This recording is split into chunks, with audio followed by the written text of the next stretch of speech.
di leen jaajëfal mënuñu woon commencer sans pour autant ñu rendre peut-être boobee hommage ci kii di président Lamine Diack dañuy dalal suñu beneen gan mu di Abdou Karim Seck bokk ci syndicat des transporteurs ñu ngi lay nuyu xam naa dinañ dem sax jëli Mohamed Diop suñu ndaw bi ñu teewaloon ci rencontre boobu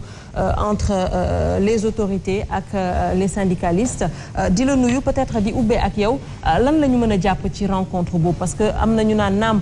levé nañ mot d'ordre bi ñeneen ñi ne déedéet levé guñu mot d'ordre bi lan lañ ci mën a jàpp concrètement merci beaucoup Néné Aïcha ci invitation bi d'abord mais aussi maa ngi nuyu tàmbalee ko ci yow di nuyu sama plateau bi yëpp di nuyu suñu mbokku téléspectateurs yi particulièrement ceux de Ndoumbelane dont je fais partie parce que je suis un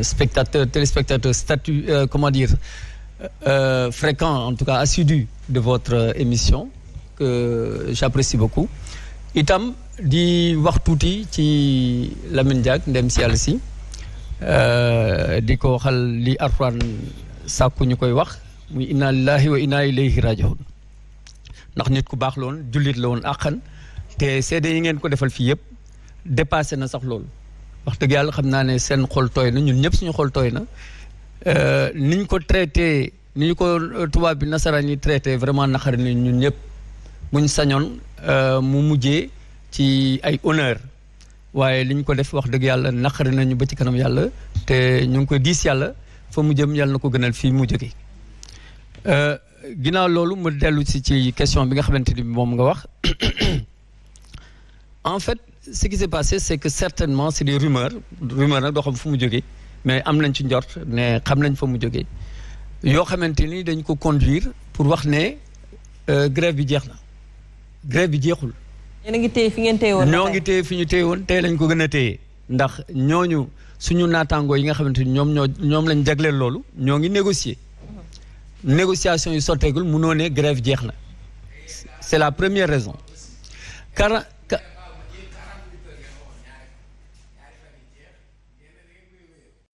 bien.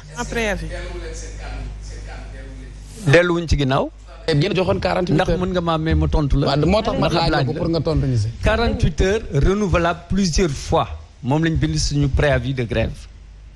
on donne au gouvernement 30 jours pour entamer des négociations 30 septembre lañ ko déposé toog ne 2 mois di ko rumbandaat di waxtaan di bind ay cahier de doléances suñu mettons plateforme revendicative état bi yëg na ko. parce que ci ay groupe WhatsApp lañ koy waxee te lépp lu ñu fa wax état bi yëg na ko ñoo ngi koy dégg xam nañ bu baax fi ñu jëm ñu déposer lettre bi le 30 septembre. donc le 29 octobre préavis bi mat na sañ na ñoo dem grève. ok kon nag ci biir préavis bi li ñu ci bind lu leer naa ñu la ay tubaab bi leer naa ñu la dañ ne 48 heures renouvelable plusieurs fois loolu mën na durer at boo ko jàngatee du leer. voilà donc loolu la ñuy wax donc premier quel est le blocage tey jii lan mooy blocage bi parce que peut-être rencontre boobu autorités yi ubbiloon nañ leen seeni ay porte pour ngeen mën a ñëw toog table des négociations. merci démb on a vu ce qui s'est passé tey la négociation dure encore ba nii suñu ndaw bi ñu fa teewal nee na jeexagul ñeen ngi waxtaan entre yéen lan mooy blocage bi concrètement. blocage yi bari na nekkuma fa nag waaye xam naa ne blocage yi bari na. et am na benn bu ci président de la République levé tey jii le 3 par un décret mi ngi nii je l'ai apporté avec moi d'ailleurs décret bi pour créer ay brigades mixtes là dans les régions n'est-ce pas avec les 5 ministères concernés ci affaire brigades mixtes yooyu intérieur forces armées et cetera maintenant loolu faj na benn problème peut-être encore que ñoo ngi xaar gis nu muy demee ba pare wax dëgg yàlla xamaguñ nu muy demee mais volonté politique la boo xamante ne bi manifeste nous l'acceptons mais dafa bëri ay problèmes il y a plus de 10 points mais plusieurs sous points dans ces 10 points kon nag mënuñu ne mën nañoo d'accord ci lépp bay lever mot d'ordre maintenant xëy na am na ñu yàkkamti ñoo xamante ni résoudre problème yi safu leen saf mooy lever mot d'ordre bi xëy na sax ñàkkul kilifa gu ko wax clairement mu ne lañ ñëw tase waxtaan ak ñun pour ñu lever mot d'ordre ça veut dire c'est symptomatique ça veut dire que kon leen intéressé ci daje bi c'est pas de résoudre les problèmes mais de lever le mot d'ordre de grève. Et lever le mot d'ordre parce que les populations souffrent quand même rapport à cette situation. Nous sommes les premiers à souffrir. mënatuñu liggéey suñuy njaboot liggéeyatuñu jàngi wuñu te loolu dañ koy souffrir ñun manque à gagner bi ñun ñoo ko njëkk a yëg kon nag buñ ne dafa mel ni dafa am toor bu ñuy teg keneen te ñun teguñu ko suñu bopp li ñu teg suñu bopp yaakaar naa ne moo yées moo gën a metti li ñu teg askan wi mbooduñ bëgguñu ko parce que askan wi ci lañ bokk suñ njaboot ci lañ bokk kon nag mënuñu ne dañu ñëw pour naqaral kenn wala pour yàq comme d'ailleurs un responsable l'a dit wala boog am lu nekk suñu ginnaaw comme d'ailleurs toujours le même responsable l'a dit parce que dama yaakaar bu fekkee am na leneen lu nekk suñu ginnaaw lu mel ni ay raisons politiques mais kon ñiy jiitu te ñuy opposer leen loolu wax dëgg war nañoo mën a démissionner puisque population bi yëpp ànd ci loolu kon ñooñu kay bu fekkente ne am na lu beneen raison notamment politique bu nekk suñu bu ñu motiver mais kon ñoom war nañoo génn ci réew mi parce que kon jaratuñu fi toog ndax askan wi yëpp manqué nañ ci loolu grève mel ni kenn mësu ko gis ci réew mi itam bu fekkente ne yàq moo ñu tax a jóg man yaakaar na ne ñooñu wax loolu am na ñu leen fi mat baay ñu leen fi mat nijaay ñu leen fi mat ay mag ñoo xamante ni ñoo ngi ci biir mbir mi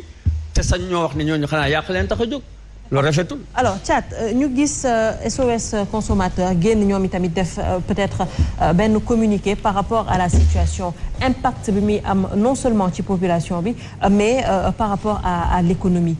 naka ngay jàngatee cette grève des transporteurs parce que ñu bëri ñu ngi jàpp aussi ne que peut-être xawuñu am yërmande ci population bi. non je suis désolé au contraire ñoom aussi ci population yi lañ bokk et que wax na ko. depuis presque 2 mois ou 3 mois ñi ngi traîner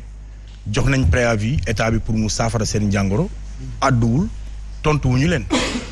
pourquoi attendre ba tey ngeen soog a def benn décret pourquoi attendre jusqu'à aujourd'hui pour faire un décret depuis plus tard que jamais non une affaire qui traîne depuis 2 mois nga jot préavis de grève nga bàyyi ba tey pour indi benn kii parce que li la ñor en fait